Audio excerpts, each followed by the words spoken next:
grossesse est un moment privilégié dans la vie d'un couple. Si elle est choisie, voulue, mûrie, elle sera mieux vécue et mieux appréhendée. La grossesse est la première des responsabilités face à cet enfant à venir et elle doit être bien suivie. Que ce soit en clinique, à l'hôpital, en PMI ou en libéral, aujourd'hui à La Réunion, il existe des professionnels de santé formés au suivi de la grossesse. Loin d'être une maladie, ce passage nécessite une somme de connaissances et d'expérience. Si la grossesse est encore à l'état de projet pour vous, il est conseillé d'effectuer quelques contrôles avant de vous lancer dans l'aventure.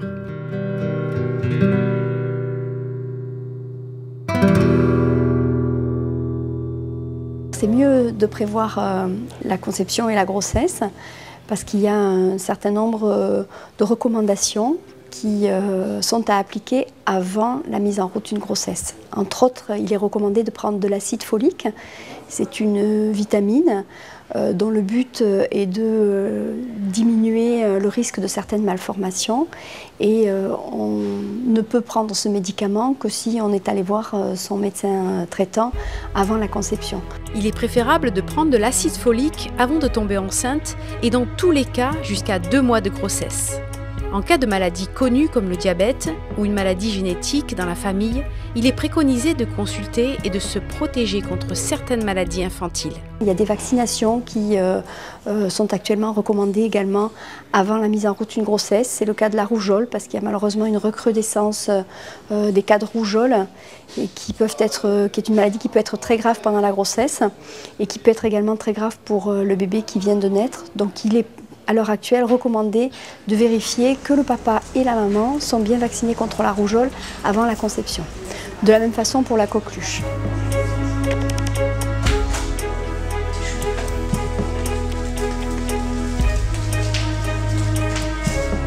Bonjour. Vous allez bien? Allez, allez-y, entrez.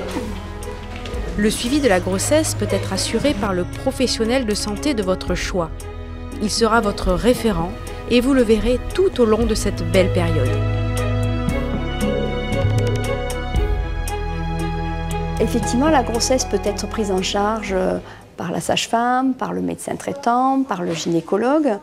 Peu importe qui va prendre en charge la grossesse, ce qui est important, c'est que la patiente consulte. Et donc même si le médecin n'a pas dit à la patiente vous devez me revoir à telle date ou revenez me voir dans un mois, elle doit savoir qu'au moins une fois par mois, elle doit aller consulter.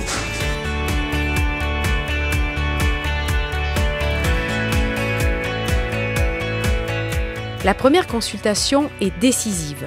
C'est la consultation du dépistage des risques, celle qui permet de savoir si votre grossesse est à risque ou pas, et c'est elle qui va définir le professionnel qui peut suivre votre grossesse. Encore faut-il que toutes les questions du diagnostic de risque soient posées. Ahmed Gueye est gynécologue obstétricien dans le nord de l'île. Ce spécialiste est toujours avide du bon suivi de ses patientes dès la première entrevue. Alors, je vais vous poser d'abord des questions sur vos antécédents et après on va faire le point sur la grossesse. Est-ce qu'on vous a déjà opéré de l'appendicite, amygdale, dents de sagesse ou autre? Jamais eu d'opération. D'accord. Est-ce que vous avez des problèmes de santé, de tension, de diabète, de cholestérol? Est-ce que vous prenez des médicaments au quotidien? Non. Est-ce qu'il y a d'autres choses à signaler dans la famille? Des problèmes de cancer, cancer du sein, des ovaires, de l'utérus? Rien du tout. D'accord. Est-ce que vous êtes allergique à des médicaments, aspirine, pénicilline ou autre? Comme c'est la première fois que je la vois en consultation, donc pour la première fois, j'essaie de poser beaucoup de questions pour savoir le type de grossesse.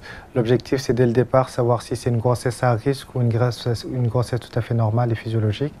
Si c'est une grossesse à risque, comme c'est le cas, non pas que ce soit réellement un risque, mais il y a un risque qu'elle refasse de la tension artérielle. Donc là, dès maintenant, je sais qu'il faut que ce soit un suivi par un spécialiste.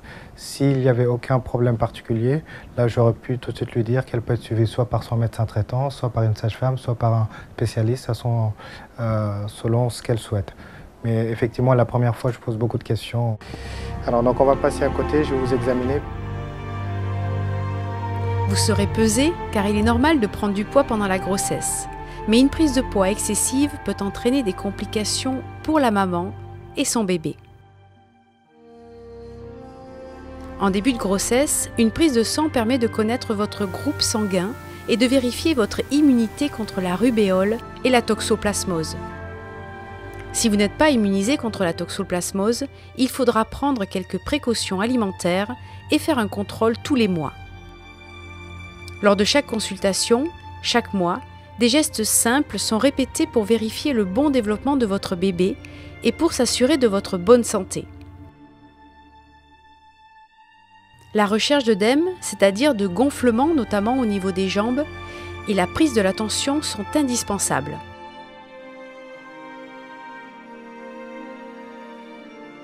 L'analyse d'urine vérifie qu'il n'y ait pas de protéines et d'infections urinaires. Dis donc, viens. Ah, il me donne des coups de pied. Cette visite permet aussi de vérifier la bonne croissance du bébé et sa position grâce à la palpation de votre ventre. Cette mesure est technique et précise.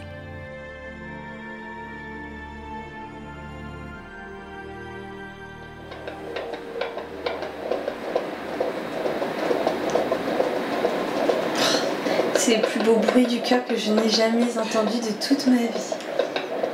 Il est important de vérifier le cœur du bébé en écoutant son rythme cardiaque. 20 minutes en moyenne sont nécessaires à cet examen mensuel. Enfin, si vous n'avez jamais fait de frottis, petit examen à la recherche des infections du col de l'utérus, pensez-y avant que bébé ne soit trop gros. Si vous avez déjà eu du diabète, de la tension, des problèmes cardiaques, une hémorragie, ou si vous avez déjà accouché prématurément, il est nécessaire de consulter un spécialiste. En complément à ces examens, l'échographie, c'est le premier rendez-vous avec son bébé, mais c'est aussi le moment où les professionnels procèdent à un ensemble de vérifications. L'échographie est un acte technique et médical. Les échographies, donc il y a 3 échographies. Donc la première échographie aux environs 12 semaines d'aménorrhée, c'est-à-dire à la fin du premier trimestre, pour pouvoir dater la grossesse, pour pouvoir vérifier qu'elle évolue correctement, pour pouvoir vérifier s'il y a un bébé ou 2 bébés, et puis vérifier qu'il n'y ait pas d'emblée une malformation qui pourrait être visible. Et puis elle permet, grâce à la mesure de la clarté nucale, qui est une petite mesure qui se fait sur le dos de l'embryon, de calculer avec une prise de sang et en tenant compte de l'âge de la maman, quel est le risque d'avoir un bébé qui aurait une trisomie 21. Si les dates sont respectées, la trisomie 21 est une anomalie chromosomique pouvant être dépistée au cours du premier trimestre. Cette maladie se dépiste par une échographie associée à une prise de sang. L'échographie du premier trimestre pour le dépistage de la trisomie 21 doit être faite par un échographiste agréé dont la liste figure sur le site du réseau périnatal. Dans le cas contraire, la prise de sang ne serait pas effectuée. Il ne sera pas nécessaire de faire beaucoup d'échographies au cours de votre grossesse. En l'absence de pathologie, 3 suffisent. Alors, donc, je vais vous remettre l'échographie d'aujourd'hui. Et surtout, je vais vous donner le carnet de maternité. Donc, c'est vraiment très important. C'est le carnet avec lequel on va communiquer pendant toute la grossesse. Il faut vraiment l'avoir tout le temps avec vous. Et on va faire également la déclaration de la grossesse. Donc là, on est à peu près à 14 semaines. Donc la déclaration, c'est jusqu'à 15 semaines. Il vous reste 1 semaine, donc faites-le le plus tôt possible. Donc à l'échographie, ça semble tout à fait rassurant. Donc l'idéal, c'est de faire également cette prise de sang pour que je puisse totalement vous rassurer par rapport à la trisomie 21. Donc il faut savoir que c'est une proposition, ce n'est pas une obligation. Moi, je vous demanderai de prendre rendez-vous avec les sages-femmes pour faire l'entretien du 4e mois.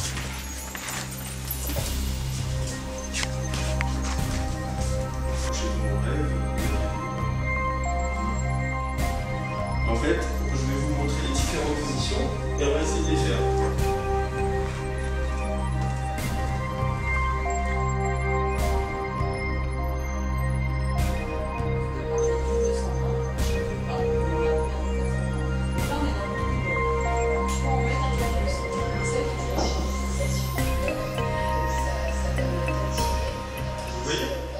L'entretien du 4e mois s'appelle aussi l'entretien anténatal. C'est un moment d'échange avec une sage-femme par exemple. L'entretien anténatal, c'est un entretien qu'on propose à toute femme enceinte pendant sa grossesse, de rencontrer un professionnel de santé, un médecin généraliste ou une sage-femme, pour faire le point à un moment donné sur son vécu, sur l'arrivée de bébé, sur son couple, l'accouchement. C'est pas du tout une consultation médicale, c'est vraiment un temps d'écoute pour la femme.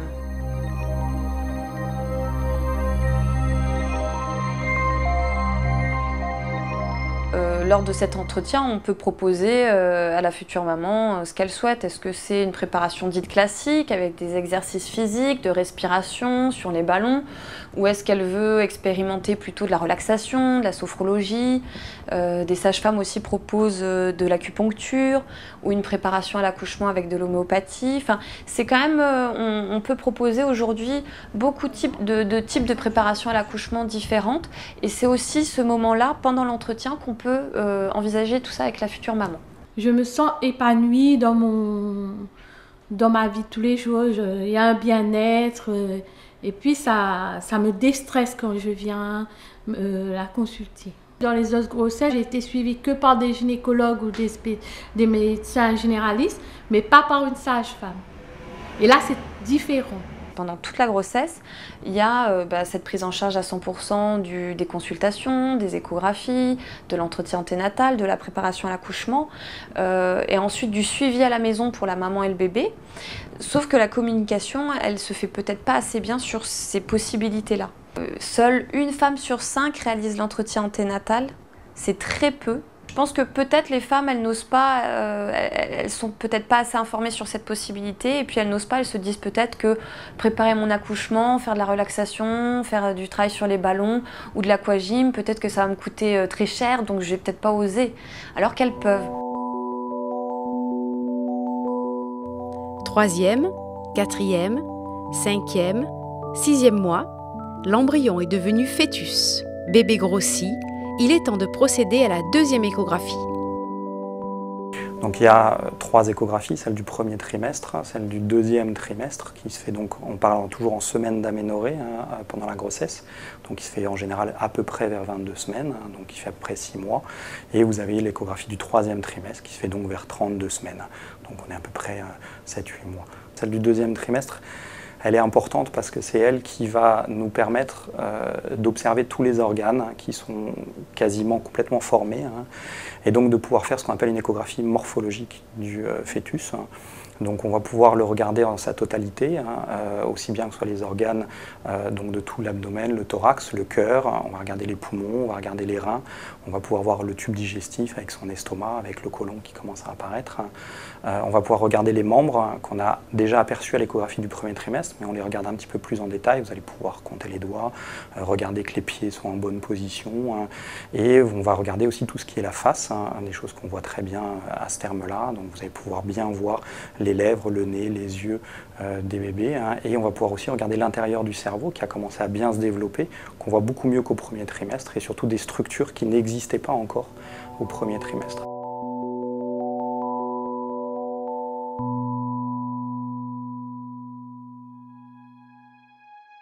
Parfois, au cours de la grossesse, les choses ne sont pas comme d'habitude. Dans ce cas, n'hésitez pas à consulter. La future maman, elle devra s'inquiéter et consulter sans perdre de temps si elle perd du sang. Ça peut arriver. Si elle perd du liquide, en règle générale, ça peut être le liquide amniotique, donc il faut se méfier, il faut vérifier. Si elle sent plus bien son bébé bouger, malgré des stimulations, si c'est pas comme d'habitude. De toute manière, dès que c'est pas comme d'habitude, que la femme, elle sent que elle le sent pas bien, il faut qu'elle fasse confiance à son ressenti et qu'elle aille consulter. La fièvre, le gonflement des jambes, les maux de tête sont aussi des signes d'alerte. Tout ce qui est invalidant, c'est-à-dire qui vous empêche de vivre normalement, amène à consulter. Même si en général les grossesses sont heureuses, il peut arriver qu'un risque ou qu'une anomalie du bébé soit dépistée. Les futurs parents sont alors orientés vers le diagnostic anténatal. 2 cas différents. La première qui est effectivement une échographie qui a mis en évidence une anomalie, quelle qu'elle soit, et à ce moment-là, elle va être adressée au service de diagnostic anténatal, ou des patientes qui ont soit un antécédent personnel d'un bébé qui a déjà eu une anomalie, ou un antécédent familial dans la famille des pathologies qui sont à risque de transmission chez l'enfant et donc chez l'enfant de cette patiente-là. Parce qu'il n'est pas tout de voir une anomalie, ça veut dire aussi qu'est-ce que ça veut dire pour cet enfant, quel est le risque pour l'enfant, que ce soit avant la naissance, mais aussi à l'heure de l'accouchement, après la naissance, comment va vivre cet enfant, quelles vont être ses possibilités de vie. Une équipe pluridisciplinaire va étudier chaque cas afin d'orienter au mieux les parents pour une prise en charge la plus adaptée possible. Lorsque le développement du fœtus n'a pas révélé d'anomalie dans les mois précédents, au cours du 8e mois, la 3e échographie va s'orienter sur la croissance du bébé. C'est que les bébés ont une courbe de croissance, c'est-à-dire qu'ils doivent, entre guillemets, respecter une certaine vitesse de croissance. C'est aussi cette échographie-là qui va nous dire, par exemple, si le bébé est en siège, cette échographie-là, ça veut dire qu'on va discuter d'une prise en charge un peu particulière. On va revoir les patientes pour voir si le bébé s'est tourné. On va discuter un petit peu de ce qu'on peut faire sur ces bébés-là, les versions, discuter de la voie d'accouchement, que ce soit par césarienne, par voie basse. Donc ça, c'est important. C'est vrai qu'elle est habituellement moins importante dans l'idée générale, on se dit que c'est vraiment l'échographie du 2e trimestre, mais elle a quand même cette importance-là parce qu'il y a des choses qu'on ne voit qu'au 3e trimestre. Pour beaucoup de mamans, le fait de médicaliser, entre guillemets, cette grossesse, ça peut avoir un côté angoissant, un côté perturbant, mais d'un autre côté, quand malheureusement ça ne se passe pas bien pendant la grossesse, ça peut devenir très vite très grave, à la fois pour la maman et pour le bébé. Et donc, il est indispensable de pouvoir aller chercher les petits signes qui vont nous permettre de dire « oui, attention, là, peut-être ça ne va pas bien se passer », de façon à éviter de se retrouver dans le cercle infernal de la grossesse qui va mal. Voilà, asseyez-vous. Donc, aujourd'hui, vous venez faire un contrôle d'échographie pour vérifier la croissance du bébé, c'est ça?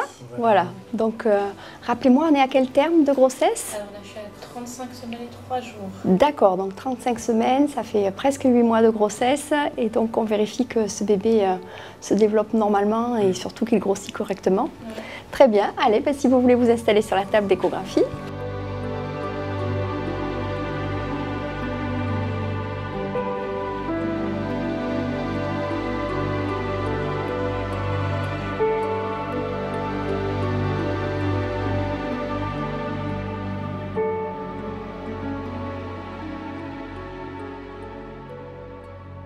Aucun problème.